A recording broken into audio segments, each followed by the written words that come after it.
One of the stablecoins to keep an eye on is RLUSD, according to the US Treasury.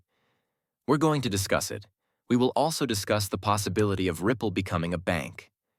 You must pay close attention because after this, the shouting will be the only thing left. Brad Garlinghouse also discusses stablecoins and the reasons we require so many of them. We'll hear from Cathie Wood on how Bitcoin is going to soar like gold. Guys, I have more XRP content. At the end, we received some Finester content that linked to Ripple. The video is going to be fantastic. Please hit like if you find value. Let's begin. What possible effects might the rise of stablecoins have on the Treasury market? With the exception that tokenized money market funds and fiat assets will still support stablecoins. Money market funds, or MMFS, will remain an alternative investment option for investors.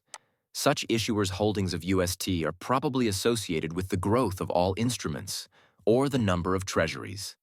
When their stablecoin expands and gets larger, it must support it. More treasuries are required. The globe will be in trouble if the bond market takes a bad turn, which is why Scott Bissett stated that stablecoins are such a crucial component of American national security. All are in US dollars. You must realize that despite what many individuals may say about de-dollarization and other issues, that currency remains the world's reserve currency. It is happening, but it will happen very slowly. Since 90% of the Chinese yuan is genuinely in China, you are unable to spend it. International trade does not use it. After all, people aren't really using the British pound anymore. The other day, I came across something that seemed rather untrustworthy because of a financial catastrophe that occurred a few years ago. I need to research this further. Please let me know in the comments if you are aware of what transpired. However, the Canadian and Australian dollars aren't used much for international trade. Thus, you remain loyal to the US dollar. The bond market must now be rebalanced. And increasing the value of stable currencies is one way to achieve that. This will stabilize if additional money enters the bond market, particularly if Ripple acquires Circle.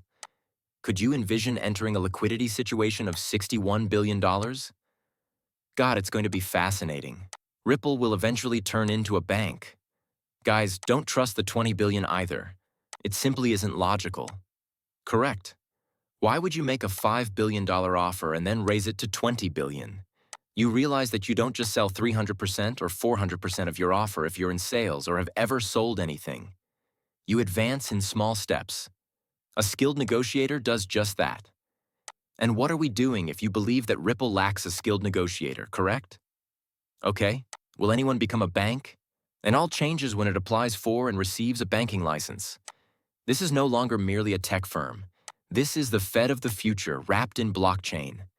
You're right. Accordingly, the majority of individuals believe that Ripple is a corporation that facilitates cross-border payments. False.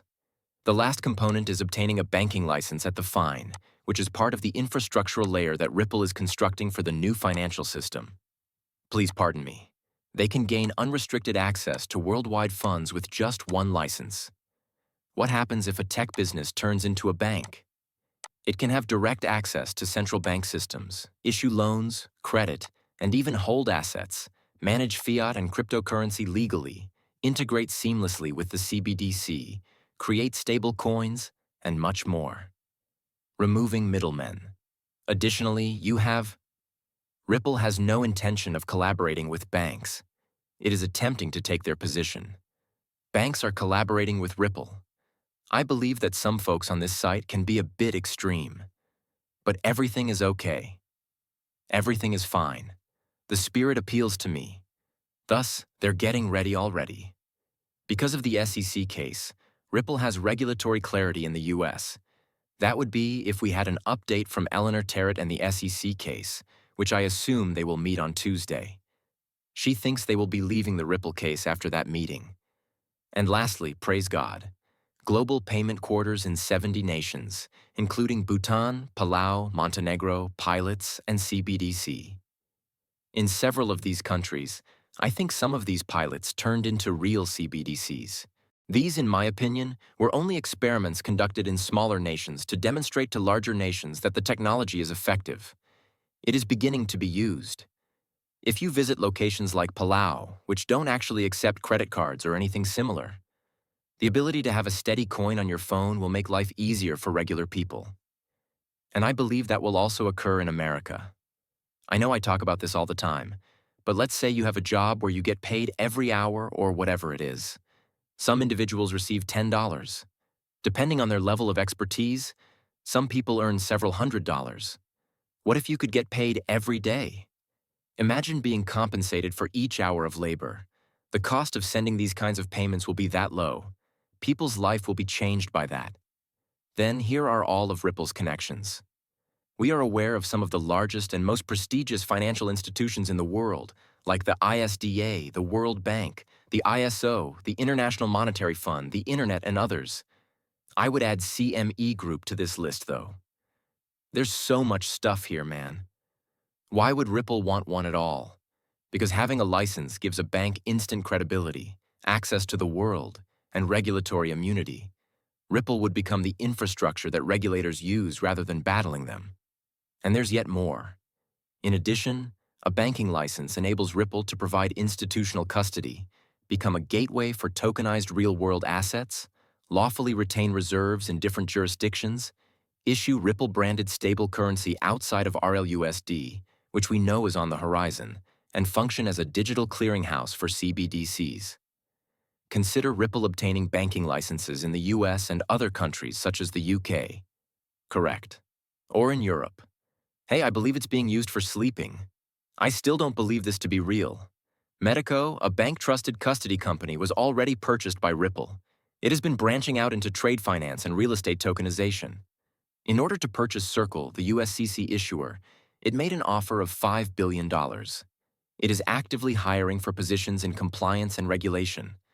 Imagine Ripple launching Ripple Bank Custodial plus DeFi services after receiving a license for digital banking.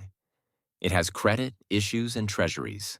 It becomes the back end of the CBDC distribution, transfers dollars on-chain, and has direct connections to the Fed and SWIFT.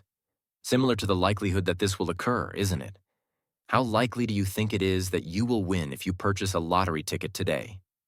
It's about 1 in 300 million, in my opinion. Based on your current understanding of XRP and Ripple, how likely do you believe all of above is to occur? Correct? It's much better than 1 in 300 million, I'll wager. Correct? And here is my lotto ticket, in my opinion. Correct? This is a risk I'm taking. The future is unknown to me. I have no idea what lies ahead, but I am certain that the 5 years of studying have brought me to this point, and I must have faith in myself because I will never be able to forgive myself if I don't. Additionally, I believe that people need to have more faith in themselves. And hearing what other people have to say. Okay, the XRPS of CBDC, stablecoin, tokenized security, and real estate. You saw the image. Okay, after that, Ripple acquired Hidden Road. You know, it's significant. Correct. They are connected by a prime broker, DeFi to finance centralization. We have been lacking that. There we are. Okay, after that, Brad Garlinghouse discusses wires.